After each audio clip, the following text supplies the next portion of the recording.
बिस्मिल्लाहिर्रहमानिर्रहीम अल्हम्दुलिल्लाहि रब्बिल आलमीन वस्सलातु वस्सलामु अला सय्यिदिल अंबिया वल मुरसलीन अम्मा बाद।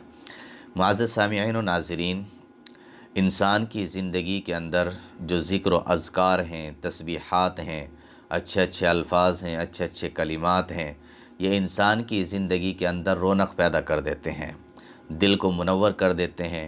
ईमान की ताज़गी इंसान के दिल के अंदर पैदा होनी शुरू हो जाती है।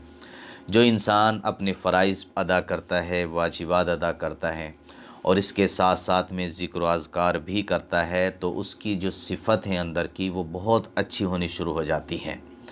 और जो बीमारियां हैं, जो ख़राबियां हैं, जो गंदगियां हैं इंसान के बदन के अंदर, अल्लाह रब्बुल इज़्ज़त उन सब से उस इंसान को पाक और साफ़ कर देते हैं, जो ज़िक्र व अज़कार को पाबंदी से करता है।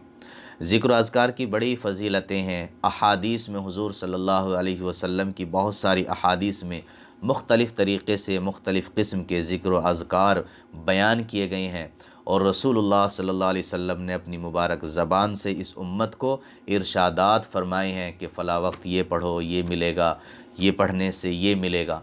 आज ऐसे ही एक ज़िक्र आपको बताने जा रहा हूँ कि नबी पाक सल्लल्लाहु ताला अलैहि वसल्लम ने फ़रमाया कि जो शख्स इसकी पाबंदी करेगा, यानी कि जो इसको पढ़ेगा, तो 99 जो मरज़ हैं अगर उसके अंदर, उन सब से ये ज़िक्र जो है उसका सफ़ाया कर देगा, उन बीमारियों को ख़त्म कर देगा। अगर 99 बीमारी भी है तो अल्लाह ताला 99 उन बीमारियों को भी ख़त्म कर देगा। रसूलुल्लाह सल्लल्लाहु अलैहि वसल्लम ने फ़रमाया, जो शख्स ला हौला वला कुव्वता इल्ला बिल्लाह, ला हौला वला कुव्वता इल्ला बिल्लाह पढ़ेगा, तो ये 99 मरज़ की दवा है, जिसमें सबसे छोटी बीमारी रंज और गम है। तो इंसान को जो रंज होता है, जो गम होता है, अगर वो शख्स ला हौला वला कुव्वता इल्ला बिल्लाह पढ़े और मुसलसल पढ़ता रहे, तो इंशाअल्लाह उसका रंज, तकलीफ़, गम ये दूर हो जाएंगी।